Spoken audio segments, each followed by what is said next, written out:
But outside of, like, family stuff, Okay. the soldiers coming home and they don't tell, like, their little kids. And just the general reaction of children when the soldiers come home, how awesome is that? It's fantastic. There's nothing better. I think I have 7 of this year's students of my class this year. And I think I have 6 of last year's students graduating today, too. So I'm going to see, I believe I'm seeing 13 of kids that I've taught also walk across that stage today. And I feel very attached to my students that I taught. Like, I love the kids I've taught. They're just great kids. They're just really, really fun and everything. And I'm going to get choked up seeing them on their graduation days. So I know it's going to be an emotional day. Is it wild? Oh, yeah. And I will be so excited. When it's done, I will be so excited for afterwards. And I say, you said you had Christina planned the party afterwards. So we got a nice dinner party going. Looking forward to that.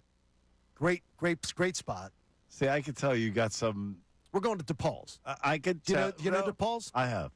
Fantastic. I could tell right now that you have that thought process of just hold it together. Just hold it together. I am. It's hold it together because the one thing I don't want to do is the worst part for you.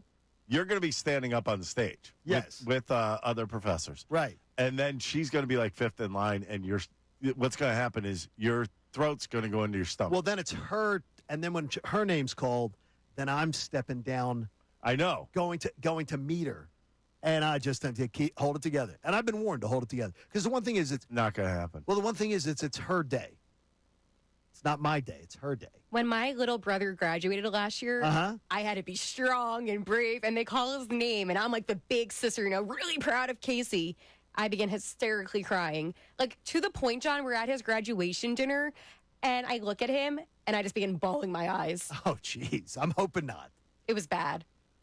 Like I said, my daughter was like all smiles. Oh, my God. Penn State, she was just all smiles. Liv will be that. She's going to be, she just wants she's looking forward to the graduation and the party. Yeah.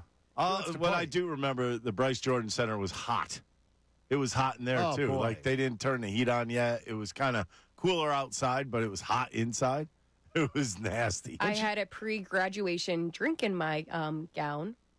Uh-oh. Of course you did. I had to. West Virginia, you have to go out with a bang. And then she's looking forward to Livapalooza down in Atlantic City.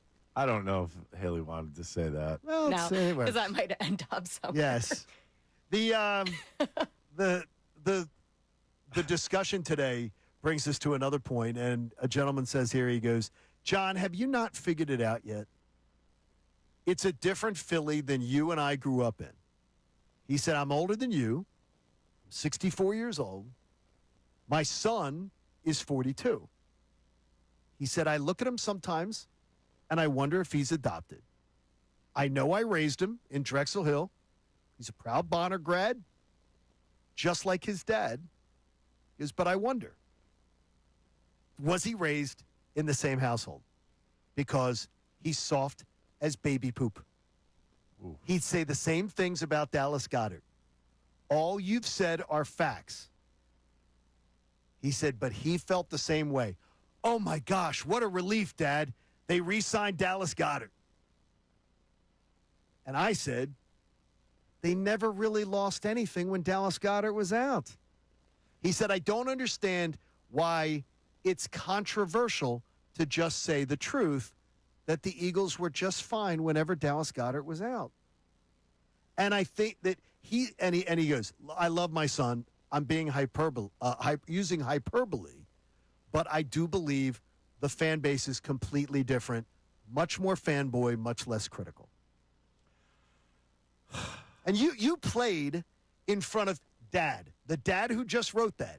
You played in front of him in his prime. Yeah. You played in front of me in my prime. Like as a young man, as a fan, it's not the same as the fan base that these guys play in front of. No, it's a lot different now. It's a lot much different. Do I want to say softer? Yes. It is softer. No, this city is softer. It is. It's gotten to be. And that's not necessarily a bad thing. It's gotten to be where your landing, used to be all bricks.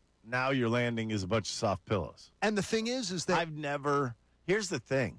Okay. You know that if you're, let's just say Major League Baseball, you get 15 lives.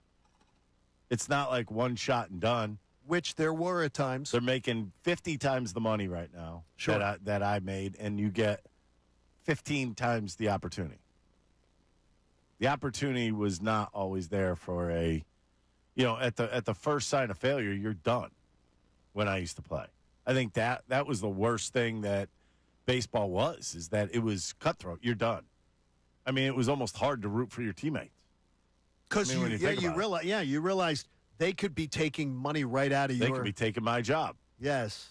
They could be right. They could you don't blame them because that's what they're there for. No, because you were trying to take someone else's job. Right. At that point. And again, it's not soft in a way, as he's saying, he's using hyperbole, but it is different. Is that just talking facts about players in this town 30 years ago would have been the nicest thing that was ever said. But it's the truth. He's missed a full season of the last 4 years. Mm-hmm. In the last 4 years, Dallas Goedert has missed a full season of games. Correct, 17 games. And in that full season of games, the Eagles have run the ball better and have won at a higher rate than the games that he's played in. That's just factual.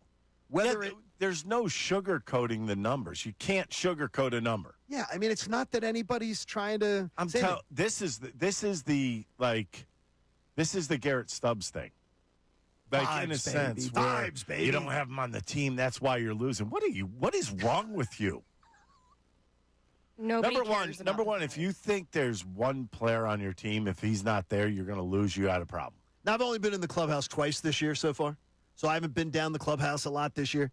I walked in, It needed to be more businesslike. And I'm not saying I got to tell you, it didn't seem like it was. It didn't seem like it was a morgue. No, it's not.